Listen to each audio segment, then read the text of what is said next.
Bonjour, les 15 terroristes polariens d'Elolia ont été condamnés par la Cour suprême lancastérienne à la peine de mort malgré l'accord trouvé entre les gouvernements polariens et lancastériens.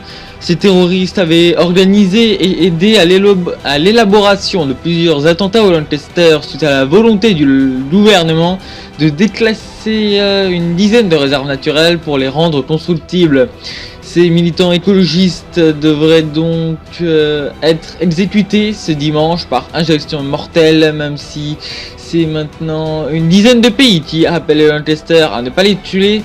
En effet, une sorte de coalition anti-peine de mort est en train de se monter. Le Polaro, le Brosselia, les États-Unis encore, le Raven, Gallia et le Pittsburgh en font partie.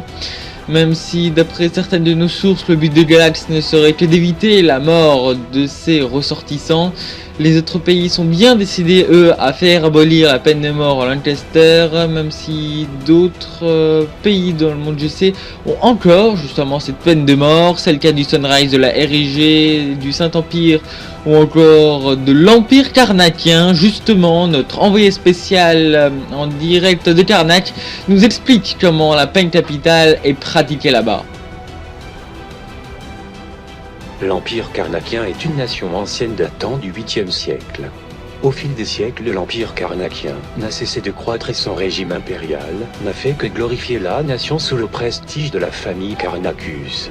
Si nous nous penchons au sujet de la peine de mort dans ce pays, qu'est l'Empire Carnakien au Moyen-Âge, on peut s'apercevoir qu'elle était très répandue et incessamment utilisée contre les traîtres et tous les ennemis de l'Empire. En 1629, lors de la révolution anti-impériale, le souverain Hector de Carnacu a été guillotiné.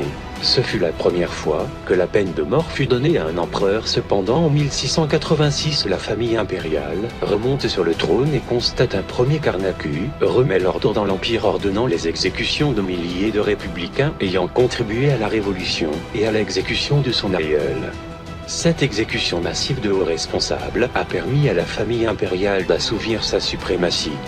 Jusqu'en 1835, la justice n'était pas réglementée et la peine de mort était fréquente et parfois rendue injustement. L'année la plus meurtrière fut celle de 1829. On estime que l'Empire Carnakien a exécuté plus de 4000 prisonniers.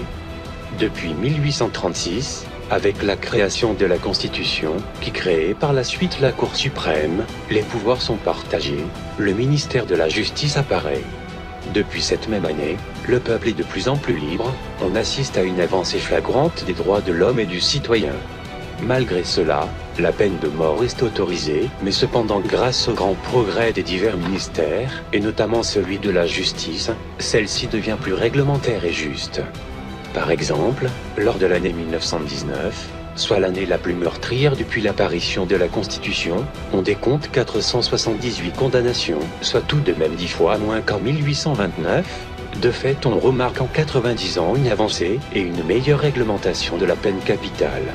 En 1958, la peine de mort est abolie sous l'empereur Hector V. Cependant, suite à l'attentat contre le tribunal impérial le 26 septembre 2004, lors d'un référendum, les Carnakiens ont voté favorablement à plus de 87% la réhabilitation de la peine capitale dans l'Empire Carnakien, mais celle-ci est utilisée de manière exceptionnelle dans les cas majeurs. On dénombre de 2004 jusqu'à nos jours 17 exécutions, majoritairement des terroristes, dont très récemment celle de Setiro Bezaria, qui sera donnée dans les mois à venir. Merci à vous, vous étiez en direct de Karnak. Et d'après une toute dernière information qui vient de nous parvenir, donc depuis le compte officiel du gouvernement lancasterien sur Squirrel, les 15 terroristes feront appel à la CJONN, la Cour de justice de l'Organisation des Nations Nordiques, et donc l'ultime recours possible, même s'ils peuvent encore être condamnés à mort par celle-ci. Merci, je vous rappelle donc le principal titre de cette édition, les 15 terroristes d'Ecolia condamnés à mort au Lancaster. Ils feront appel auprès de la Cour de justice de l'ONN. Ils seront envoyés demain au Revada, là où se trouve cette cour. Merci.